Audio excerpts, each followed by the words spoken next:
इस कार्यक्रम के पुण्यार्जक हैं श्री कंवरलाल जी महावीर प्रसाद जी, पाटनी, मदनगंज, किशनगढ़, राजस्थान। कर्मों में विनय, कर्म में जिनवर की पूजाओं में सभी सुधी जन शांति भक्ति पढ़ते अंत सभाओं में प्रति मंगल कृति विघ्न शांति के हेतु नित्य सुमरण करते शांतिनाथ भगवन ही ऐसी अद्भुत महिमा है धरते, अद्भुत महिमा है धरते। ॐ नमः सिद्धेभ्यः। ॐ नमः सिद्धेभ्यः। ओकारं बिन्दुसंयुक्तं नित्यं ध्यायन्ति योगिनः कामदं मोक्षदं चैव ओंकाराय नमो नमः। अरहमित्यक्षरं ब्रह्म वाचकं परमेष्ठिनः सिद्धचक्रस्य सद्बीजं सर्वतः प्रणमाम्यहम्। देवाधिदेव 1008 श्री शांतिनाथ भगवान की, परम पूज्य आचार्य गुरुवर श्री विद्यासागर जी महाराज की, बोलिए रमयोग प्रणितम ऋषि प्रणम सागर चंद्र सागर जी महाराज की। बड़ी बड़ी आंधियां चला देना, तूफान चला देना, जैसे कमठ के जीव ने, ज्योतिषी देव ने किया था भगवान पार्श्वनाथ के लिए, ऐसा तो ये होता है। तो ऐसे अनुकूल वायु भी बहना, और वो वायु जो बहेगी वो कैसी होगी? सुगंधित, सूंघने में। आचार्य महाराज ने इन भक्तियों का पद्यानुवाद, नंदीश्वर जो भक्ति है उनका पद्यानुवाद किया है ना।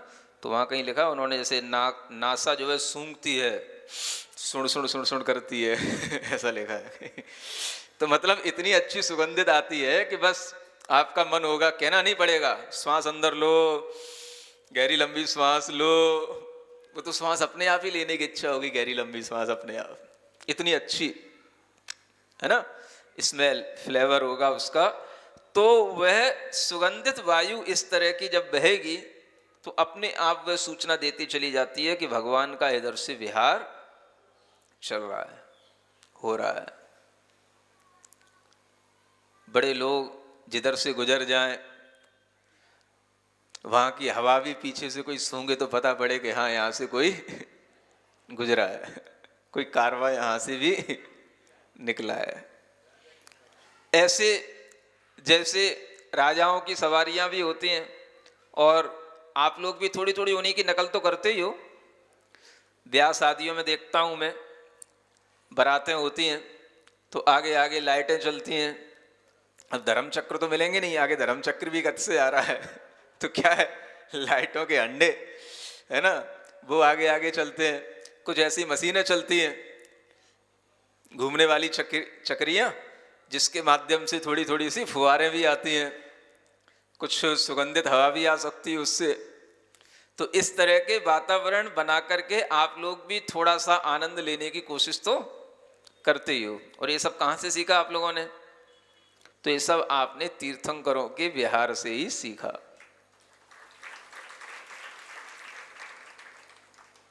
ऐसी सुगंधित वायु के साथ साथ फिर एक होता है गंधोदक वृष्टि का होना। क्या होना? हाँ, मतलब वो वृष्टि भी वायु के साथ वृष्टि हो रही है, मतलब हवा भी थोड़ी थोड़ी सी, मतलब फुहार के साथ गिर रही है। ऐसे फुहार भी चलती है ना, हाँ, तो ऐसी फुहारें भी आप लोग करते हो जब बारातें वगैरह निकलती हैं, कुछ अच्छे काम देखते हो, करते हो, तो वैसी फुहारें भी गंधोदक वृष्टि का ही ये आप लोगों ने नकल कर रखा है। तो ये देवों के द्वारा गंधोदक वृष्टि, जल वृष्टि, इस तरह की मंद मंद वायु के बहने के साथ भी चलती रहती है। एक और इसके आगे एक और अतिशय होता है, जिसे कहते हैं कि जो भूमि है, एक अतिशय अलग है, वो जो बताया कि वह रत्नमयी हो गई, निर्मल हो गई, लेकिन एक अतिशय उस रत्नमयी भूमि पर भी कहीं पर आपको धूली नहीं मिलेगी, कोई कांटे आंटे कहीं बिखरे हुए नहीं मिलेंगे, कहीं पर घास वगैरह लगी हुई नहीं मिलेगी, पत्थर अत्थर डले हुए नहीं मिलेंगे, कोई भी कीड़े वीड़े चल रहे हों, बरसात के कीड़े हों, उन्हें बोलते हैं वो लाल कलर के इंद्रगोप, गिजाई, समझ आ रहा है ना, जो चलती रहती हैं, एक के ऊपर एक डबल डेकर भी चलता है, छोटी छोटी ट्रेन बोलते हैं लोग उनको। कोई भी तरह के बरसाती कीड़े हों, गर्मी के कीड़े हों, कुछ भी वहां पर उन भूमि पर नहीं होना, ये एक अलग अतिशय है कि भूतल स्वच्छ रहना। पवन कुमार, वायु कुमार देवों के द्वारा यह तीर्थंकर के समय पर इस तरह से किया जाने वाला अतिशय सब कुछ हवा से अलग करते जाना, बुहारते चले जाना। इसलिए कभी कभी देखा जाता है कि कई लोगों के यहाँ पर भी या आप लोगों के यहाँ पर भी जब कोई श्री जी की यात्रा निकलती है तो भूमि आगे आगे बुहारते चले जाते हैं, है ना। कई लोग जल सिंचन करते चले जाते हैं, भाई श्री जी की सवारी आ रही है, भूमि बुहारते हुए चले जाते हैं, है ना, साफ करते हुए चले जाते हैं। तो ये सब भी जो है इसी तरह के प्रतिरूप हैं। श्री जी की यात्रा में भी अगर आप इस तरह के कोई प्रतिरूप बनाते हैं तो बना सकते हैं, अच्छे ढंग से भी बना सकते हैं। नहीं समझे? इसका जैसे आप लोग अलग अलग तरह से मंचन करते हैं, ऐसे श्री जी का जब विहार हो, रथ यात्रा तो निकलती है, आप लोगों के यहाँ आगे निकलने वाली है, रथ यात्रा का दिन भी आने वाला है, समझ आ रहा है ना। तो ऐसे अलग अलग वायु कुमार देवों को लगाया बनाया जा सकता है इसी काम के लिए कि भगवान की सेवा में आपको लगना है। जहां जहां विहार हो वहां कमलों की रचना भी हो सकती है। कैसे हो जाएगी महाराज? हो सकती है, सब दिमाग लगाओगे तो सब हो सकता है, समझ आ रहा है ना। हाँ तो हाँ, रंगोली वंगोली कुछ भी सही, कमलों की रचना भी हो सकती है। तो ये सब प्रतिरूप आप बना सकते हो, है ना। आगे आगे मंद सुगंधित वायु को बहाने के लिए वो तो सब एपरेटस आपके पास में है ही है, जो बारातों में आगे आगे चलते हैं समझ आ रहा है। और भूमि को स्वच्छ बनाए रखने के लिए आप इस तरह की कोई भी योजना के साथ में श्री जी के विहार को, मंगल विहार को ऐसा दर्शा सकते हो कि यहां से भगवान गुजरे हैं, और भगवान गुजर जाएं तो पीछे से भी लोग समझ सकें कि हाँ, यहां से भगवान की यात्रा गुजरी है। इतना स्वच्छ वातावरण होना चाहिए। मगर तुम लोग तो इतने गंदे हो, जहां से गुजर जाओ वहीं गंदगी मचा के चले जाते हो। नहीं समझे? थोड़ा इसकी तुलना तो करो आप। महावीर जयंती होती है, कोई भी आपके सड़क पे होने वाले कार्यक्रम होते हैं, जगह जगह क्या करना शुरू कर देते हो? केला बांट देते हो, कहीं वो डिस्पोजल में कोई भी सामग्री बांट दोगे, फिर जहाँ खा के पी करके रास्ते में छोड़ के चले जाएंगे वो वहीं पे गंदगी मचा के चले जाएंगे। सुनो तो, अब जहाँ होता है जहाँ नहीं होता वो सब लोग सुनते हैं। विचार तो हमें करना ही है ना कि हम क्या कर रहे हैं। अगर मान लो श्री जी की शोभा यात्रा चल रही है तो उसके बीच में खाना पीने के सामान बांटना, इतने भुखमरी होती है क्या? इतने भूखे होते हो क्या? 1-2 घंटे की यात्रा भी जो है बिना पानी के नहीं निकाल सकते हो, तो तुम कैसे श्री जी के भक्त कहलाओगे? हाँ? हम भगवान के मंदिर में कभी झूठे मुंह नहीं पहुंचते, कभी मुंह में कुछ रख करके खा के नहीं आते, और भगवान की श्री जी की यात्रा में शामिल हो तो सब भूल ही जाते हैं। ये खिलाओ, वो खिलाओ, ये बांटो, यहाँ पर वो, ये सब क्या तरीका होता है? तो थोड़ा सा विचार करना चाहिए कि आखिर प्रतिरूप तो यही है ना जो हम यहाँ बता रहे हैं। श्री जी का विहार हो रहा है, श्री जी की रथ यात्रा निकल रही है, तो आपके लिए प्रतिरूप तो यही सामने होना चाहिए ना कि बिल्कुल साफ सफाई रहनी चाहिए सड़कों पर, गलियों पर। लगे कि हाँ भाई, ये जैनियों का एक कोई उत्सव है, जैनियों के द्वारा किया गया कोई रथ यात्रा का उत्सव हुआ जिसमें देखो कहीं गंदगी नहीं मचती, साफ सफाई रहती। ये आदर्श प्रस्तुत करना चाहिए था।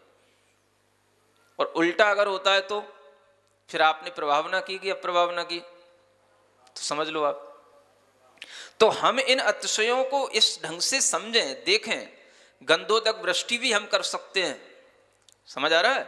हर तरह की चीजें जो जो पॉसिबल हो वो हम कर सकते हैं, और उस तरह की चीजें करते हुए ताकि लोगों के लिए लगे कि अगर यहाँ से कोई श्री जी का विहार हुआ है तो ये बड़ा आनंददायी हुआ है, उन्हें भी, देखने वाले लोगों को भी वो आनंददायी लगना चाहिए, तब तो वो प्रभावना हुई। आपने कोई अच्छी सुगंधित गंधोदक वृष्टि की तो कोई भी होगा तो नाक तो बंद नहीं करेगा, तो वो हुई तो भगवान के निमित्त से। उसने भी अगर सूंघने की इच्छा कर ली और सोचा कि देखो क्या हुआ, श्री जी की रथ यात्रा में ये सुगंधी सूंघने को मिली, तो उसका भी जो मन प्रफुल्लित हो गया तो वो कहीं ना कहीं जिनेंद्र भगवान की प्रशंसा कर गया, वो मन ही मन कर गया, और इसी से उसके लिए पुण्य का लाभ मिल गया, अपने आप उसके लिए पुण्यवंत हो गया। और इस तरह के पुण्यवंत होने से ही भगवान के द्वारा अपने आप सब लोगों के लिए वैभव की प्राप्ति होती जाती है। तो हर व्यक्ति, आजकल जो देखने में आता है, ढोल धमाके तो बहुत होते हैं, लेकिन एक व्यवस्थित तरीके से, सुंदर तरीके से, स्वच्छता के साथ में, प्रभावनापूर्ण तरीके से रथ यात्राओं का निकलना, ये अगर समाज अच्छे ढंग से करे तो इसका प्रभाव अन्य अनेक जैनेतर लोगों पर भी अच्छा पड़ सकता है, और वो लोग भी भगवान की यात्रा में शामिल होकर के, निकल करके भगवान की आरती आदि करते हैं, किसी भी तरह से अपनी सेवा देने के लिए तत्पर होते हैं, तो उसी से उनके लिए पुण्यबंध होने से उन्हें लाभ की प्राप्ति होती है, अनेक वैभवों की प्राप्ति होती है। ये रथ यात्रा के उद्देश्य होते हैं। तो इन उद्देश्यों को ध्यान में रखते हुए ये ध्यान रखना है। कितने अच्छे हो गए? 11। भूतल स्वच्छ रहना और संपूर्ण जीवों को परम आनंद की प्राप्ति होना, यह एक अलग से अतिशय बताया गया है। मतलब ये भी एक अतिशय है कि जगत के सब जीवों को परम आनंद होना चाहिए। भगवान का विहार ही इसीलिए होता है। अब यहाँ तो केवल उतने ही लोगों को आनंद आ रहा है जितने सभा में बैठे हैं, अब चलेंगे तो जितने भी मिलेंगे उन सबको आनंद उत्पन्न करेंगे, इतनी शक्ति उनके प्रभाव से उत्पन्न होती है। ये भी एक 12वां अतिशय हो गया। 13वां अतिशय, तीर्थंकर प्रभु के आगे धर्म चक्र का चलना। क्या चलना? हाँ, बड़ा भारी प्रकाशमान वो धर्म चक्र होता है। सूर्य हजारों, जिसके अंदर प्रकाश, हजारों सूर्यों का प्रकाश जिसमें दीप्त हो रहा हो, ऐसा हुआ धर्म चक्र आगे आगे चलता है, और उस धर्म चक्र के माध्यम से अपने आप पता पड़ जाता है कि हाँ, पीछे कौन आ रहा है, तीर्थंकर आ रहे हैं। वो धर्म चक्र आगे आगे चलता है ना। और एक 14वां अतिशय और होता है कि जितना भी ये भूभाग होता है, जो भगवान की यात्रा से योजनों तक का एक घिरा हुआ भूभाग होता है, इसमें जो भी पृथ्वी होगी, माने उस रास्ते को छोड़ करके सारी पृथ्वी आजू बाजू की धन धान्य से परिपूर्ण होगी। पूरी अच्छी अच्छी शाली चावल होते हैं, अनेक तरह के अन्न होते हैं, उन सब से परिपूर्ण होगी वो, कहीं पर भी बंजर दिखाई नहीं देगी। ये एक अलग अतिशय है। इस तरह के ये 14 अतिशयों के साथ में श्री जी का विहार होता है, गमन होता है, और उस समय पर देव लोगों के द्वारा ये 14 अतिशय किए जाते हैं। ऐसे टोटल 34 अतिशय हो जाते हैं, और इन 34 अतिशयों के साथ भगवान जिनेंद्र देव परोपकार करते चले जाते हैं, और सोपकार तो उन्हें कर ही लिया है। नहीं समझे? जो ऊपर की अवस्था में पहुंच गए वो तो निश्चिंत हो जाते हैं। जिनने अपना स्व उपकार कर लिया, अब परोपकार तो उनके माध्यम से अपने आप होता चला जा रहा है। जो बीच की अवस्था में होते हैं उनके सामने समस्या होती है। बीच की अवस्था का मतलब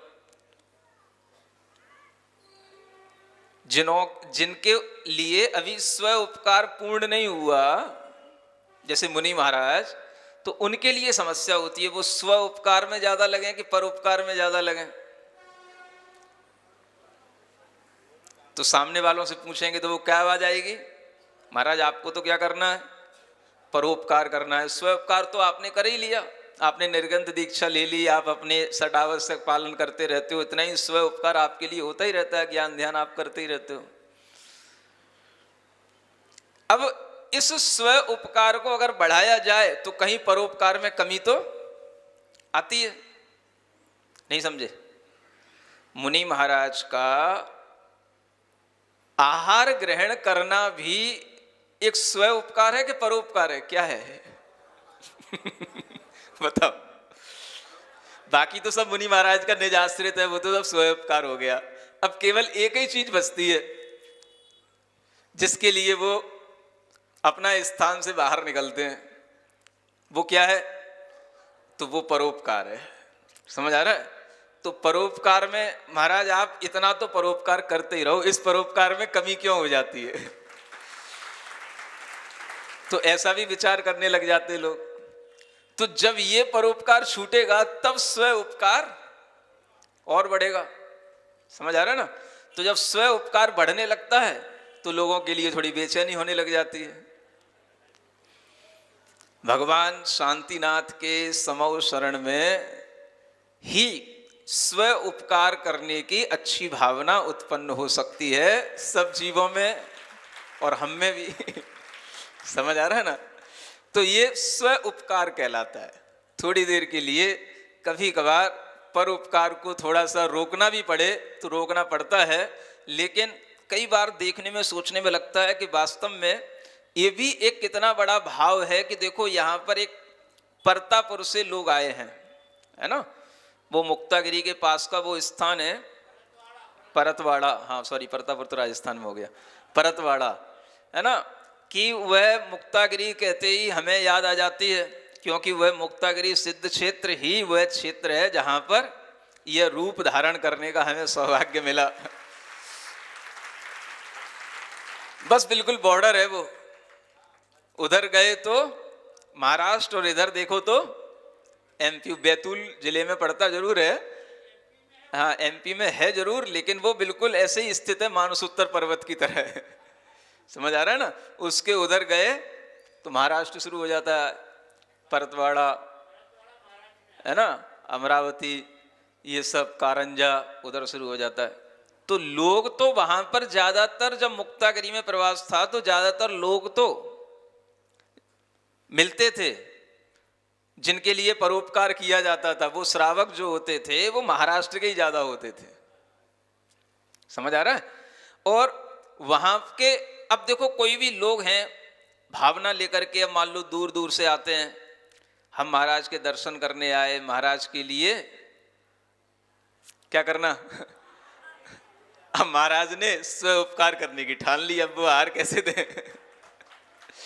समझ आ रहा है ना?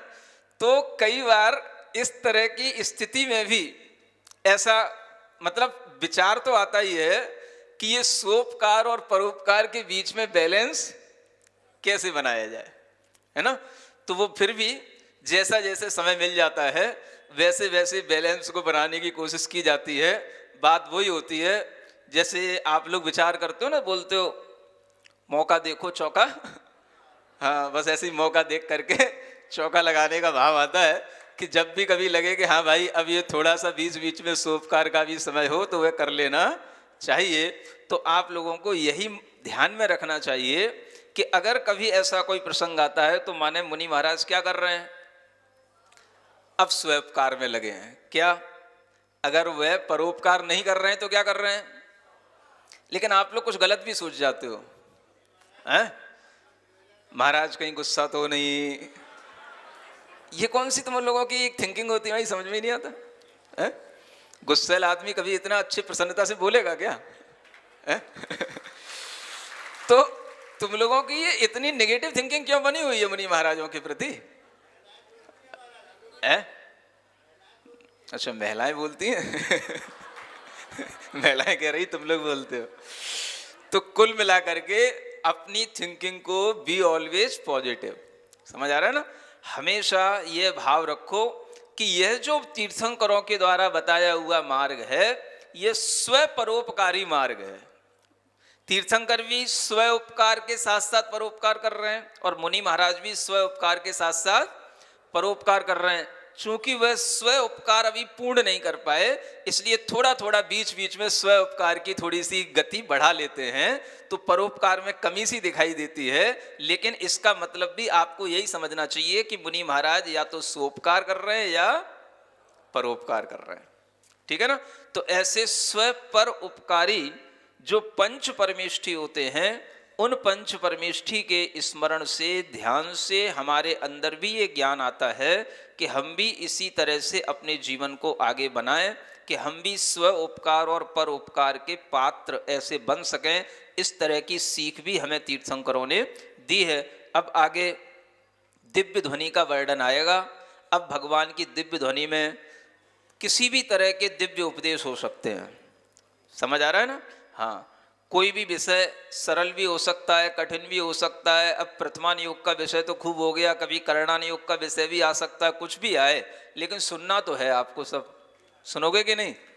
हाँ, अब यूं नहीं बोलना कि महाराज अब कठिन प्रवचन हो गए या कभी कुछ हो गया, है ना। तो पहले से अपनी मानसिकता बना के रखो। आगे से भगवान की अब दिव्य ध्वनि खिरने वाली है और उसमें दिव्य उपदेश भी होंगे, वो भी आपको सुनने को मिलेंगे। केवल ज्ञान के अतिशय और देवकृत अतिशयों के माध्यम से अच्छे ढंग से समझा गया है, जाना गया है। आगे भगवान अरहंत देव की महिमा को एक विशेष उनके शरीर की कांति के माध्यम से यहाँ पर काव्य नंबर 63 में बताया जा रहा है। देह प्रभातपन चंद्र सहस्र कोटि,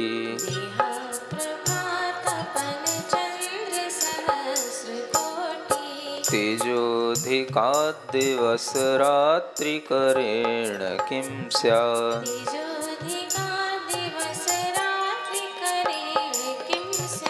तेनान्य भासुरमयैः सकलैः पदार्थैः,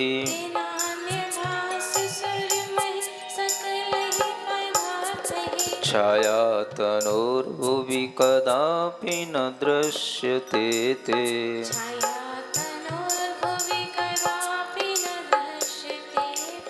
सहस कोटि रवि शशि से बढ़कर जिनके तन में तेज बहा, दिवस रात करने वाले फिर रवि शशि से क्या अर्थ रहा।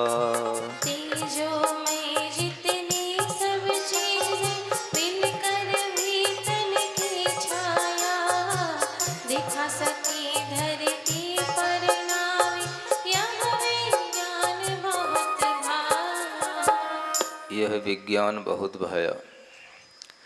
इस विज्ञान के बारे में कुछ जानकारी आपको पहले भी दी थी। अनेक हजारों करोड़ों रवि शशि से बढ़कर जिनके शरीर में तेज प्रकाश प्रभावित होता है, जिसके कारण से दिन और रात का भेद नहीं रहता। समवशरण में भगवान के शरीर की कांति से ही वह समवसरण उसी कांति में व्याप्त होता है जैसे उनके शरीर की प्रभा होती है।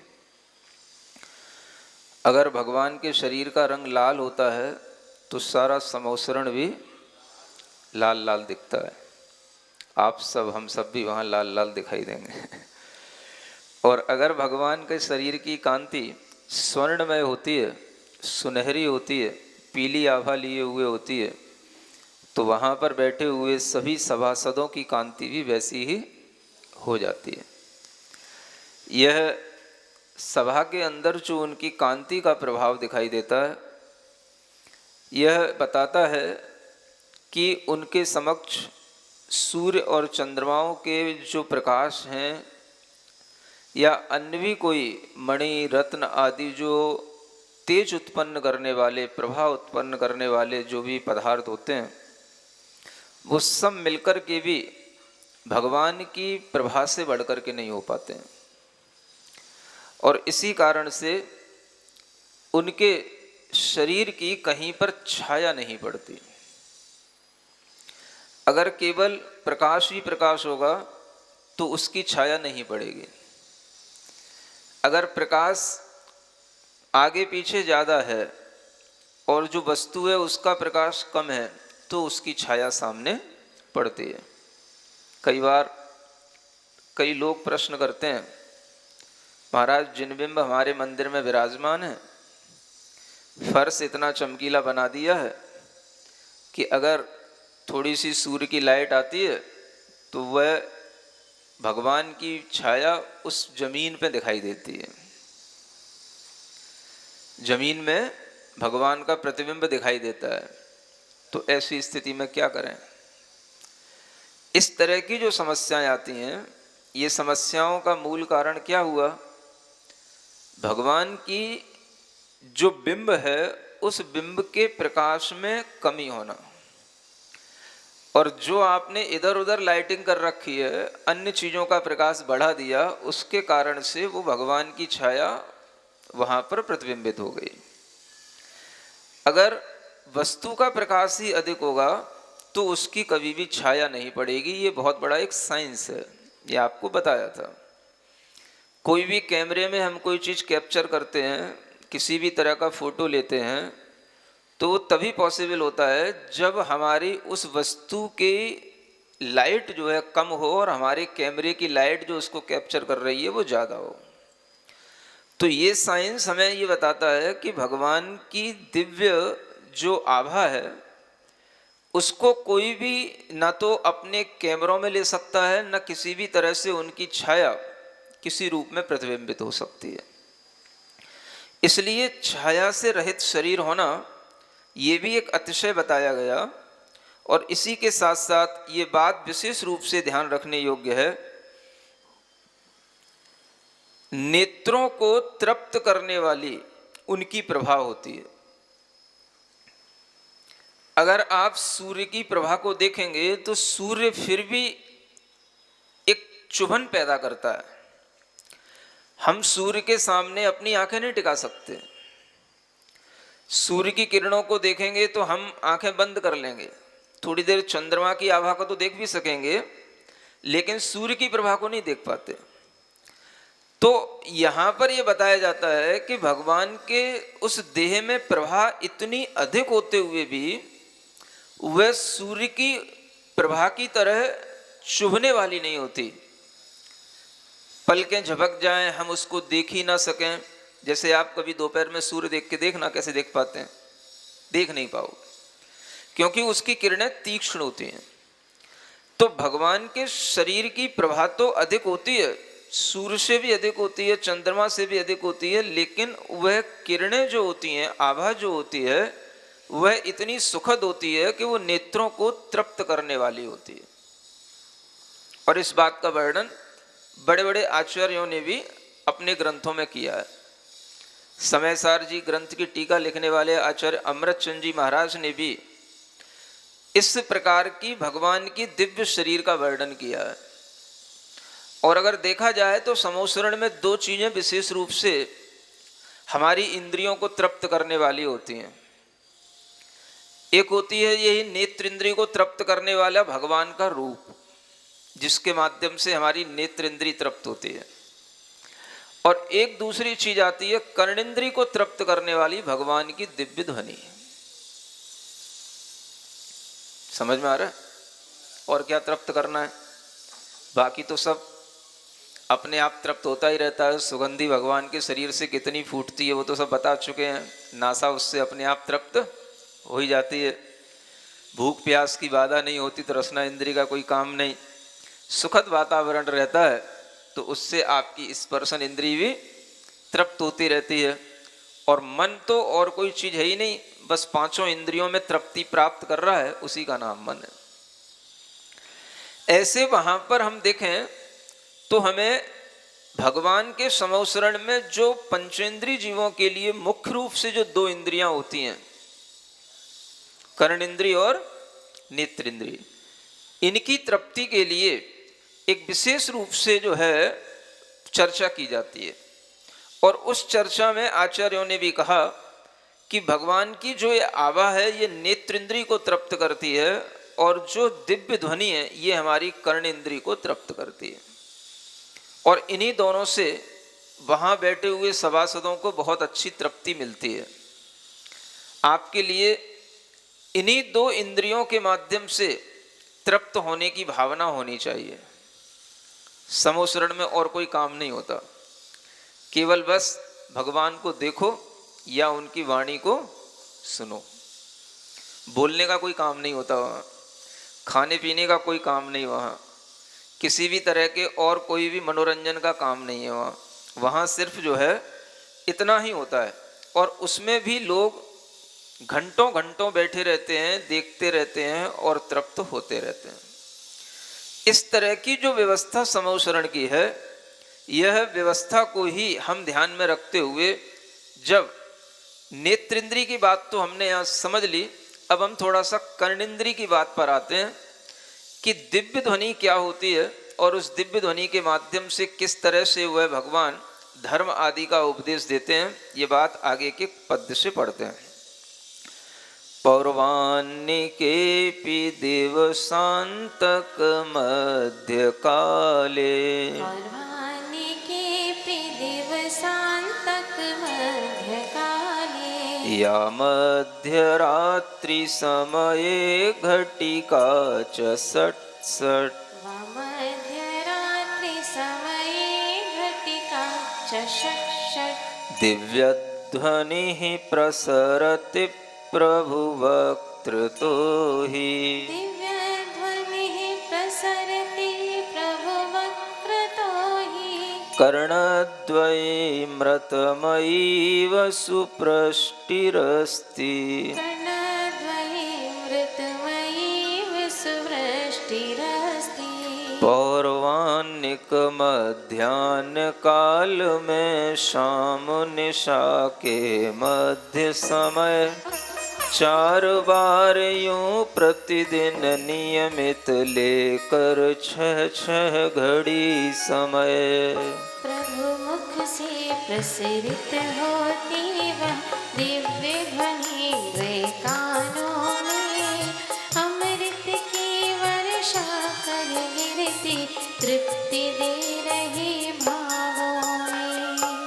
वह भगवान की दिव्य ध्वनि 4 बार एक दिन में खिरती है। कितनी बार? 4 बार। कौन कौन से? एक पौर्वानिक काल कहलाता है, जो दिन का पूर्व काल होता है, प्रथम काल, जिसे पौर्वानिक कहते हैं। दूसरा दिन का मध्य काल होता है, गुड आफ्टरनून। एक गुड मॉर्निंग करते हो, एक गुड आफ्टरनून होती है और एक गुड इवनिंग होती है।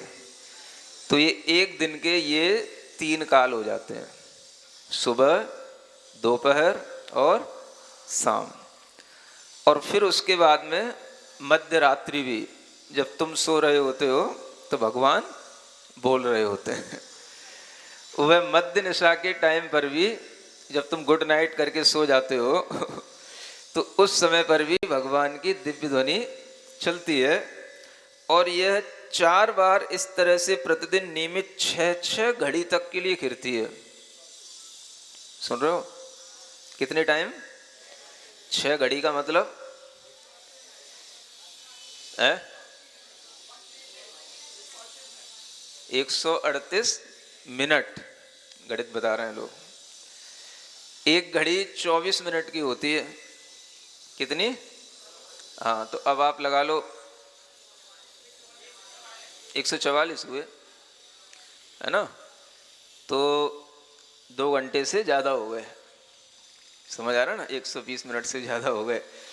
तो अब आप सोचो कि जो ये तीर्थंकर सदृश बड़े महापुरुष होते हैं, ये या तो मौन लिए रहते हैं, बैठे रहते हैं, बोलते नहीं हैं, और बोलते हैं तो फिर थोड़ा बहुत नहीं बोलते हैं, फिर अच्छे से ही बोलते हैं। है ना?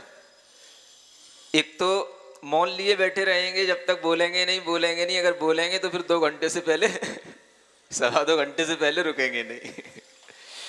तो अब इतनी शक्ति सामर्थ्य श्रोता में भी होनी चाहिए कि वो भगवान की 2 घंटे की उस दिव्य ध्वनि को सुन सके। तो वहां वही श्रोता बैठते हैं जो भगवान की दिव्य ध्वनि को सुनने की क्षमता रखते हैं। और इस तरह से 6 घड़ी पूरा समय तक वहाँ पर वह श्रोता उपस्थित रहते हैं। और कभी ऐसा नहीं होता कि श्रोता वह दिव्य ध्वनि सुनने के लिए शुरू तो हो जाए और फिर बाद में बीच में उठ करके चला जाए, या दिव्य ध्वनि पूरा होने से पहले ही बीच में समौसरण से बाहर निकल जाए। इतनी अभिनय करने की वहाँ किसी की कोई हिम्मत नहीं होती है, कोई करता भी नहीं है। तो जो भी वहाँ श्रोता रहते हैं वह दिव्य ध्वनि को पूरा सुनते हैं। और ऐसा भी नहीं है कि दिव्य ध्वनि चल रही है तो जब 1 घंटा हो गया तब आ रहे हैं, 1.5 घंटा हो गया तब आ रहे हैं। समौसरण हमेशा भरा रहता है, छकाछक भरा रहता है। कोई भी सभा कभी भी खाली नहीं रहती है। सिरिजिणवाणी जग कल्याणी जग जन मदतम मोहरी जनमण हारी गढ़हर हारी जम जरा भव रोग हरि तिथ्य राणम दिव्य झुणिम जो पढ़ई सुणई मय्ये धारई राणम सौख मणंतम धर्य सासद मोक्ष पदम पावई सासद मोक्ष पदम पावई। इस कार्यक्रम के पुण्यार्जक थे श्री कंवरलाल जी महावीर प्रसाद जी, पाटनी, मदनगंज, किशनगढ़, राजस्थान।